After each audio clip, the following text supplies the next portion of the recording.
Good morning. The message for today is about a dream I had pertaining to America. This video will be a four-part series. The first topic I'm going to talk about in this video is the American dream. In my upcoming videos, with the other parts, I will be talking about what being chosen represents, who selected Trump, where we are headed as a nation. Let's get started. I had a dream months ago about the state of the United States. I was at a convenience store and there were people rushing in and out with a happy countenance and overjoyed gesture. They were wearing hats and they all had an American vibe to them. What was significant about this dream is that these individuals were purchasing a gift set. The gift set was wrapped in plastic, and within this plastic wrapping was a cup of wine and the American flag. People were so excited and they were grabbing this package and happily going on their way. And so many people were doing this. This dream will lead me to the scriptures in Revelation 17 and 18. And I'm going to read the verses now. Come hither, I will show unto thee the judgment upon the great whore who sitteth upon many waters, with whom the kings of the earth have committed fornication, and the inhabitants of the earth have been made drunk with the wine of her fornication. And I saw a woman sitting upon a scarlet colored beast, full of names of blasphemy, and having 7 heads and 10 horns. And the woman was arrayed in purple and scarlet color, and bedecked with gold and precious stones and pearls, having a cup in her hand full of abominations and filthiness of her fornication. And upon her forehead was a name written, Mystery, Babylon the Great, Mother of Harlots and Abominations of the Earth. And the woman with whom thou sawest is that great city, which reigneth over the kings of the earth. We're skipping over to Revelation chapter 18. Babylon the Great is fallen, and is become the habitation of devils, and the hold of every foul spirit, and a cage of every unclean and hateful bird. For all nations have drunk of the wine of the wrath of her fornication, and the kings of the earth have committed fornication with her, and the merchants of the earth have waxed rich through the abundance of her indulgences pleasures.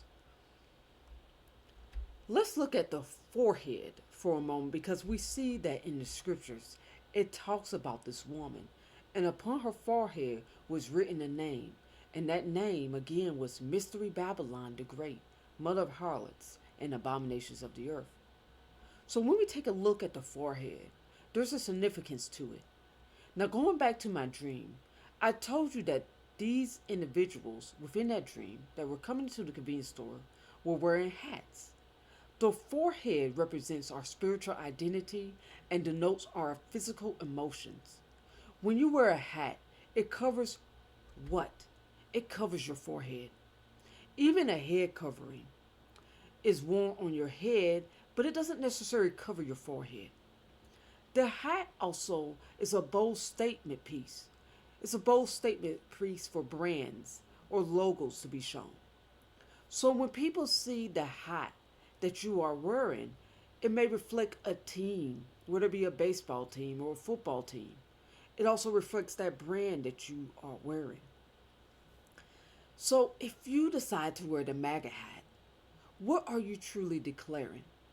You see, your identity is being covered and replaced with a political agenda, an affiliation, a belief. So my question is what you are placing on your forehead? A holy representation. See, no man can make any city or nation of people great without the presence and holy representation of the Holy God of Israel. The United States identity has already been declared and judged. And that judgment of this city, which is Babylon, happens in 1 hour. So let's not believe a false hope or false representation of something that is at play to drive you further from God and make you believe that somehow a city or nation that is judged by God is somehow going to become great again. What God does, no man can undo. Go look at Job chapter 12, verse 23 to 24. And it reads this: He, which represents God, makes nations great and destroys them. God enlarges nations and disperses them. This is the end of my message for today. Next week, we will pick up with the next topic pertaining to the series: Trump isn't chosen by God, what being chosen represents. Thank you. Goodbye.